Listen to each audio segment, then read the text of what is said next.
What does it mean that God works in mysterious ways?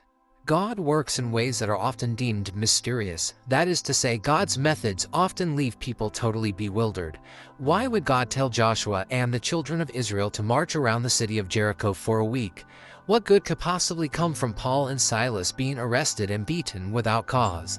Why would God allow Joni Eareckson, a talented, vivacious girl of 17, to break her neck in the diving accident and spend the rest of her life in a wheelchair?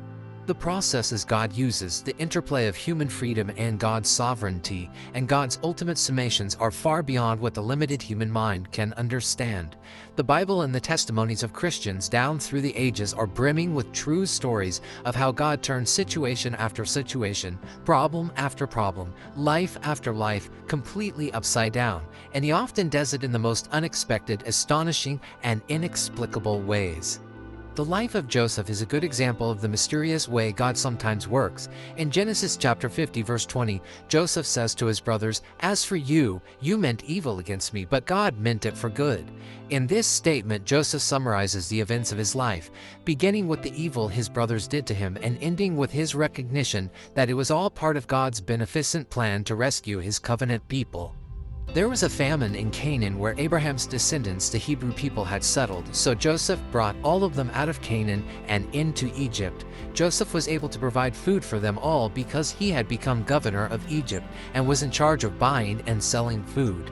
Why was Joseph in Egypt? Joseph's brothers had sold him into slavery some 20 years earlier and were now dependent upon him for their sustenance.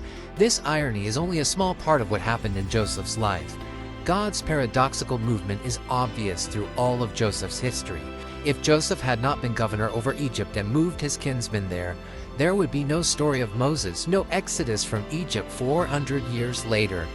If Joseph would have had a choice whether or not his brothers sold him into slavery, it's reasonable to assume Joseph would have said no. If Joseph had been given the choice whether or not to be imprisoned on false charges, again, he probably would have said no.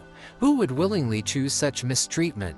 But it was in Egypt that Joseph was able to save his family, and it was in prison that the door opened to the palace. God declares the end from the beginning, and we can be sure every event in the life of a believer serves God's ultimate plan. To our minds, the way God weaves remarkable events in and through our lives may seem illogical and beyond our understanding. However, we walk by faith, not by sight.